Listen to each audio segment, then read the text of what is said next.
Hello friends, welcome back to my YouTube channel. Today we are going to discuss some of the questions that were asked from semantic portion in UGC NET examination of linguistics. So the question number first is, his mysterious lectures is an example of. We are given options below. Let us first understand these options one by one. Option number first is epenthesis. Epenthesis means addition of sound or letter within a word, especially between consonant clusters. For example, we have English word glass, but in Hindi we say gilas. We add is sound between g sound and l sound. This is called epenthesis.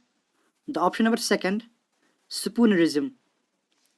Spoonerism means speech error in which the speaker switches the initial consonants of two consecutive words. We have the example from our question, hist mystery. Here you can see the h sound and m sound. The speaker has interchanged them. The speaker wanted to say he missed history lectures, but due to this speech error, the speaker pronounced it like he hissed mystery lectures. So this is the correct option in question number first. Moving on to the question number second. The question number second says, what does the advertising message "Thanda matlab Coca-Cola" mean in the semantic context? The correct option is metonymy, because metonymy means referring to something by the name of something else that is closely connected with it. For example, you sometimes say the court has decided something and something. That means the judge in the court has decided.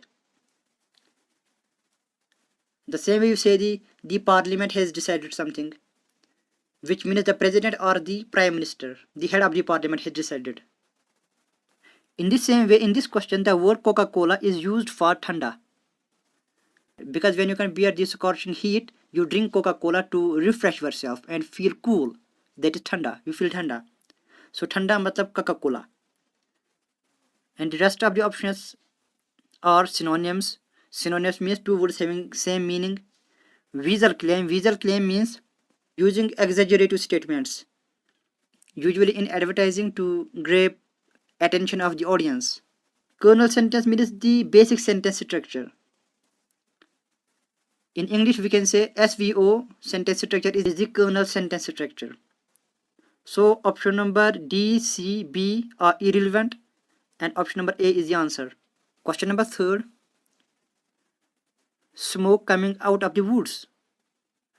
What does it indicate? Option number first is index of fire.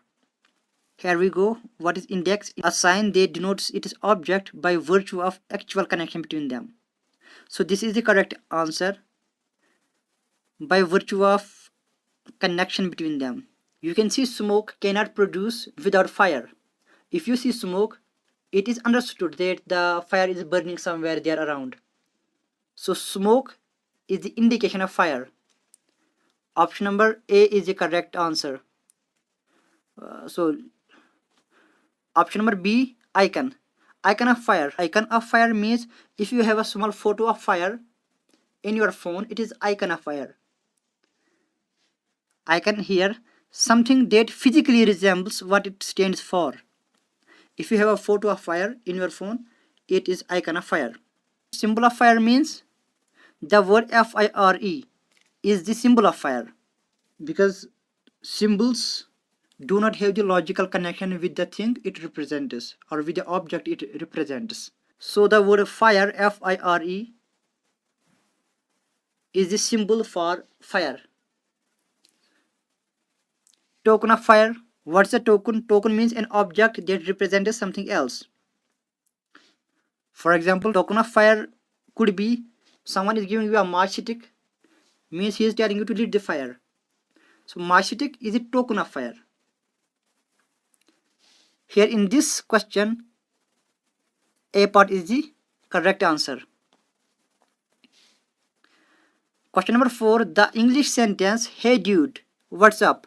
is an example of? Option number A is code switching. We know code switching means shifting from one language to another language as per the demand of the situation. So it is the correct option. Code mixing.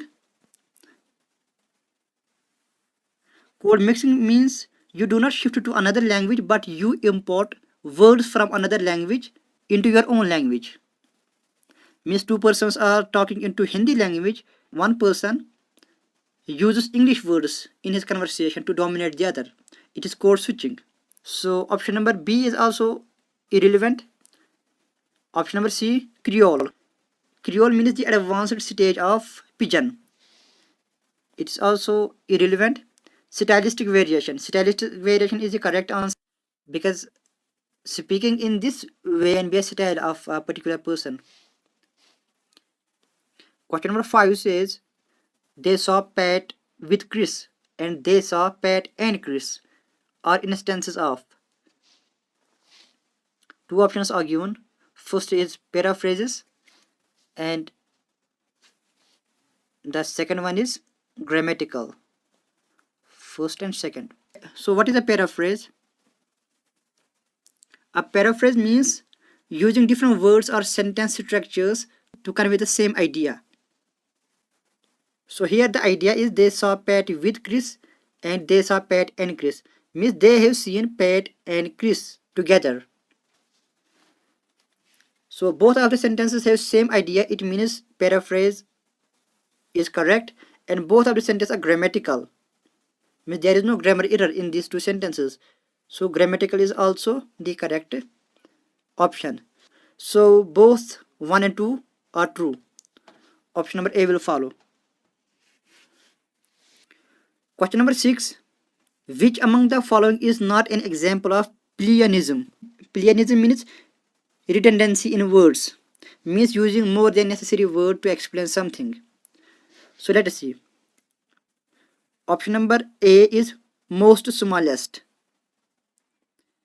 It is an example of pleonasm because smallest is the superlative degree. The idea of most is already included in smallest. So this word is unnecessary. This is an example of pleonasm. Burning fire. Burning fire is also an example of pleonasm because fire is always burning. There is no need to say burning fire. We should only say fire. The burning is understood in fire. Option number C is free gift. It's also an example of pleonasm because gift is always free. There is no need to add free word to this. This word free is unnecessary. Option number D is not an example of pleonasm. So option number D is the correct answer because flying bird, flying here is an adjective, a bird which is flying. There are many types of birds. Some birds do not fly. So a flying bird means a bird which has the capacity to fly.